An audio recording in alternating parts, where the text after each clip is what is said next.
വേണ്ട വിധം കൈകാര്യം ചെയ്താൽ കയ്യിൽ കാശിരിക്കും. അതെങ്ങനെയാ?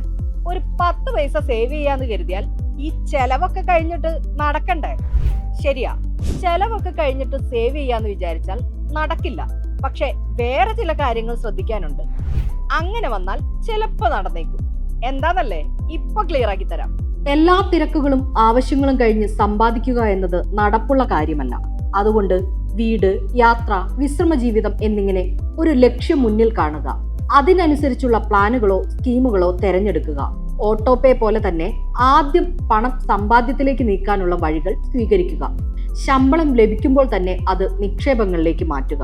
യഥാർത്ഥത്തിൽ പ്രവർത്തിക്കുന്ന ഒരു ലളിതമായ ബജറ്റ് നിയമമാണ് 50-30-20. അതായത് 50% അവശ്യകാര്യങ്ങൾക്ക്, വാടക, ബില്ലുകൾ, EMI എന്നിവ. 30% നിങ്ങളെ സന്തോഷിപ്പിക്കുന്ന കാര്യങ്ങൾക്ക്, 20% സമ്പാദ്യത്തിനും നിക്ഷേപങ്ങൾക്കും. ഇത് ആദ്യമേ സെറ്റ് ചെയ്യുക, കൃത്യമായി നടപ്പാക്കുക. ഇനി സമ്പാദിക്കാൻ വേണ്ടി നിങ്ങളുടെ ആഗ്രഹങ്ങളോ ഷോപ്പിങ്ങോ ഒന്നും മാറ്റിവെക്കേണ്ടതില്ല. ഒന്ന് പ്ലാൻ ചെയ്ത് ചെയ്യണമെന്ന് മാത്രം. അതുപോലെ നിക്ഷേപങ്ങളിൽ പലിശ ഉൾപ്പെടെ കൂടുതൽ ലാഭകരമായ കാര്യങ്ങൾ തിരഞ്ഞെടുക്കുക. ഒരു എമർജൻസി ഫണ്ട് കൂടെ കരുതിയാൽ നിങ്ങളുടെ സാമ്പത്തിക സ്ഥിതി ഭദ്രം. ഇപ്പൊ ക്ലിയർ ആയില്ലേ?